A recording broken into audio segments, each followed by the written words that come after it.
John Keats की सबसे important poem ode to nightingale, उसका जो टेक्स्ट था, जो पोएम की लाइन थी, 8 स्टेंजे मैं ऑलरेडी करा चुका हूँ। उसमें 2 या 3 स्टेंजे मतलब काफी इंपॉर्टेंट थे। उसे आप पहले आपको, अगर आप पोएम भी पढ़ लोगे तो भी आपको क्वेश्चंस की कोई जरूरत पड़ेगी नहीं, लेकिन फिर भी इसके क्वेश्चन ले लेते हैं। 87 नंबर है, और टू नाइटिंगेल जो कंपोज हुई थी 1890 में हुई थी। 1818 जो था 1818, वो दो चीज के लिए फेमस है ईयर, अगर इससे पहली वाली देखे। एक तो इसे इसकी बिलव्ड से मिलना, फैनी ब्राउन जो थी वो 1818 में इसकी मुलाकात होती है, और वो इसे छोड़ भी देती है। शॉर्ट स्ट्रक्चर कह के, बीमार कह करके हट जाती है इससे अलग। और एक इसका जो भाई था जो बहुत ज्यादा बीमार था, जिसकी इसने काफी केयर भी करी थी, लेकिन बचा नहीं पाया था, अपने आप को भी नहीं बचा पाया बाद में जाकर के तो। लेकिन वो इसका जो भाई जॉर्ज कीट्स जो था वो मर जाता है। कहीं ना कहीं इसके भाई के मरने के बाद की कुछ चीजें और बिलव्ड वाली भी कुछ बातें हम इस नाइटिंगेल में देखने को मिलता है। थोड़ा ऑटोबायोग्राफिकल टच भी है इसके अंदर, जहां ये बताता है, बीमारी की बात करता है। स्पेक्टर थिन होते जा रहे हैं, व्यक्ति पतले होते जा रहे हैं, पीले पड़ते जा रहे हैं, तो पीला पड़ना ही होता है कंजम्पशन।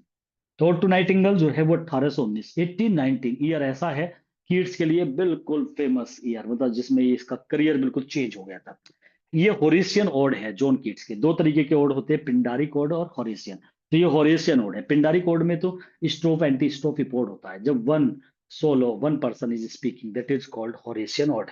ग्रीक मैथोलॉजी में अब ये वर्ड आए थे, फर्स्ट स्टेंजे में ये था हेमलॉक वर्ड। हेमलॉक का मतलब एक पॉइजनियस प्लांट, या आप इसे नशे नशे वाला प्लांट कह सकते हो, विच प्रोड्यूस डलनेस। एक ऐसा पॉइजन से मतलब जहर, ऐसा जहर नहीं कि जो मार दे, मतलब नशा कर दे, बिल्कुल आपकी सुध बुध खो बैठे, उसे हेमलॉक ऐसा पौधा है। ये ग्रीक मैथोलॉजी में बोला जाता है। ग्रीक का वो वर्ड यूज करने का मतलब है हेलेनिज्म यूज करना। विच प्रोड्यूस डलनेस, जो हमारे सारे शरीर को डल कर देता है, जैसे शराब वराब पी करके हो जाते हैं ना, ऐसे ये हेमलॉक होता है। तो उसने कहा था स्टार्टिंग में कि ऐसा लग रहा है तेरे गाने को सुन करके जैसे मैंने हेमलॉक को पी लिया हो। लीद नदी जो है वो फॉरगेटफुलनेस की नदी है, ये भी ग्रीक मैथोलॉजी में मतलब ग्रीक की नदी है। तो लीद नदी, इसके बारे में पता होना चाहिए। इससे अलग भी इसका जिक्र एक बार और आएगा जब मैं चार्ल्स लैम्ब का ड्रीम चिल्ड्रन पढ़ाऊंगा आपको। वो भी इंपॉर्टेंट है, चार्ल्स लैम्ब को पढ़ाऊंगा जब भी लीद नदी आएगा। तो लीद नदी को यही समझ लो कि ये फॉरगेटफुलनेस की रिवर होती है। ड्राइड जो है वो परी, परी को कहते हैं। ड्राइड ऑफ वुड्स आया था, जंगल की परी।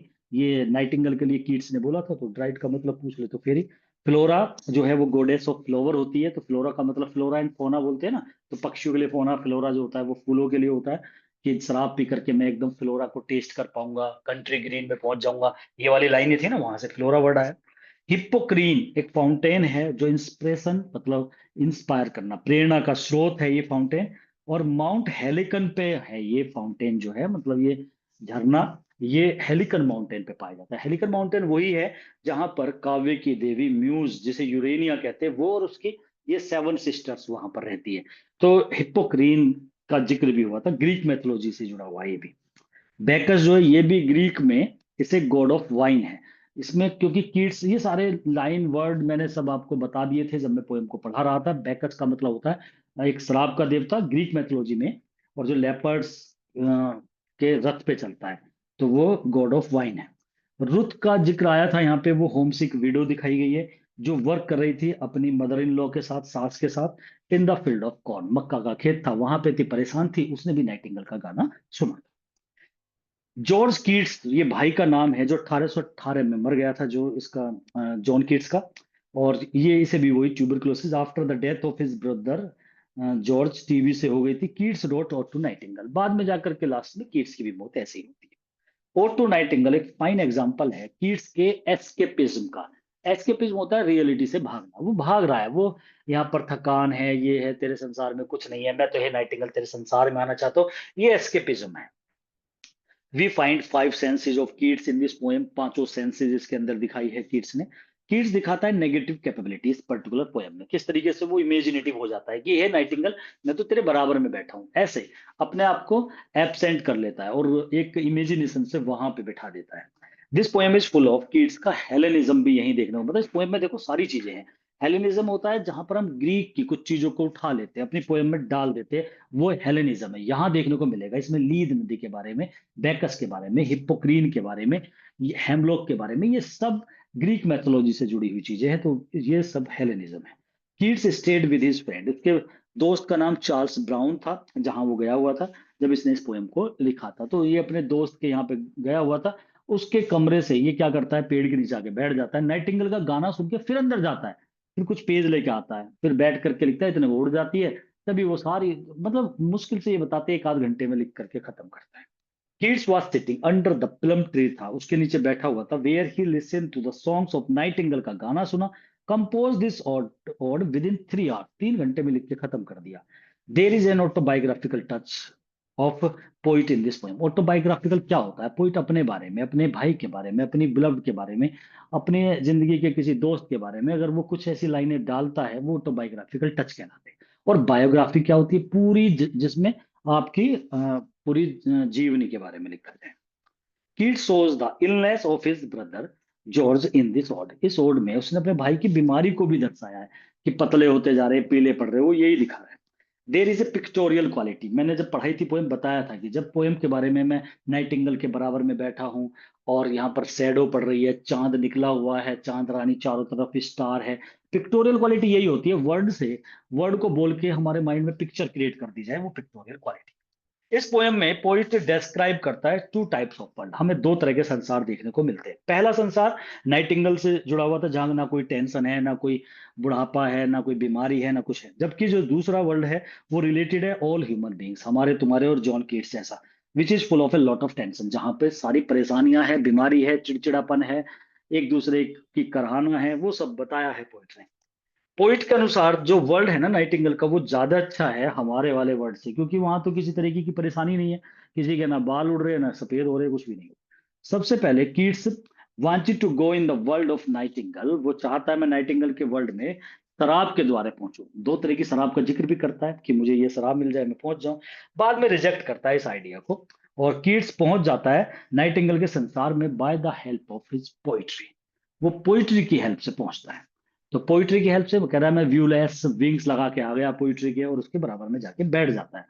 पोइट के अनुसार जो ब्यूटी है ना वुमेन की, वो is not for a long time, वो लंबे समय तक नहीं रह पाती, इसलिए जो लवर्स होते हैं ना, उनके शॉर्ट टाइम में उनके लव करते हैं। ये लाइन मैंने क्यों डाली है यहाँ पर, क्योंकि ये इंपॉर्टेंट है। ये मैं जब पढ़ा रहा था इस पोएम को, तब भी मैंने बताया था कि ये लाइन बहुत ज्यादा इंपॉर्टेंट है। Keats thinks that it is the best time to die when the nightingale sings her song। कह रहा है कि वैसे तो कई बार मैंने चाहा कि मुझे डेथ मिल जाए, ऐसी मिले वैसी मिले, लेकिन इस समय मर जाना ज्यादा अच्छा होगा, because Nightingale is singing a song, वो गा रही है। और ऐसे में मतलब बहुत ही एंजॉय है, कंफर्ट मुझे फील हो रहा है, ऐसे में अगर डेथ भी आ जाए तो देर इज नो टेंशन, ऐसे बोलता है कीट्स। कीट्स ने नाइटिंगेल को इमोर्टल बर्ड कहा है। मैंने आपको कहा था कि भाई ये इंपॉर्टेंट है कि इमोर्टल बर्ड कहा है उसने, कि तू तो इमोर्टल है, तुझे कोई मार नहीं सकता। The word forlorn takes out the poet from his imagination, ये वर्ड था जो 7th स्टेंजे के लास्ट वर्ड था और 8th स्टेंजे का स्टार्टिंग का वर्ड था। तो लास्ट में जैसे ही फॉरलॉर्न वर्ड आता है, ये उस परी के लिए उसने बोला था कि जो ऐसे गिर गई थी, तो फॉरलॉर्न, वो फॉरलॉर्न हो गई थी, उसने नाइटिंगेल का गाना सुना, उसे आराम मिल गया। जैसे ही फॉरलॉर्न वर्ड सुना, किड्स कहता रहे मैं भी तो फॉरलॉर्न हूँ, मैं भी तो अकेला हूँ। ये वर्ड पोइट को इमेजिनेशन से वापस ले आता है उसके रियल वर्ड में।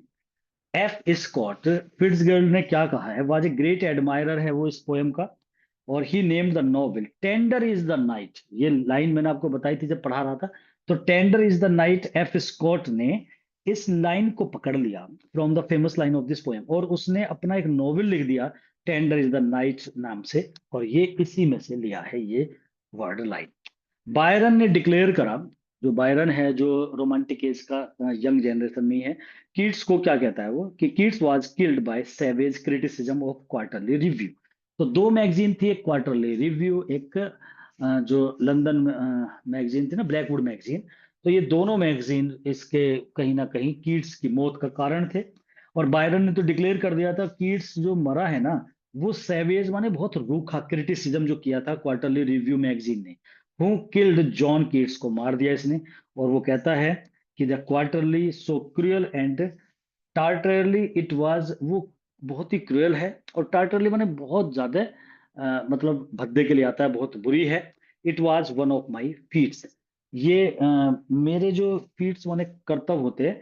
तो who kill John Keats, I say the quarter, जो क्वार्टरली जो ये नाम है ना, क्वार्टरली रिव्यू जो मैगजीन है, so cruel, so cruel and टार्टिलरी, मतलब ये बहुत ही बुरी और क्रूअल है। It was one of my feats, ये मेरे जो फीट्स माने कार्य होते हैं, कर्तव्य होते हैं, उनमें से एक है। It is one of my feats, मतलब मैं जो मैं बता रहा हूं इसके बारे में कि जॉन कीट्स को इस तरीके से मारा, उनमें से एक को आर्टिलरी, ये बताया था ऐसे। नहीं तो नाइटिंगेल के बारे में अगर हम देखें तो ये क्वेश्चंस थे इसके नाइटिंगेल के ऊपर डिपेंड करते, तो क्वेश्चंस है नाइटिंगेल पे, ये आपको सारे वैसे तो क्वेश्चन जब आप पोएम पढ़ोगे ना क्लियर हो जाते हैं, फिर भी आप देख सकते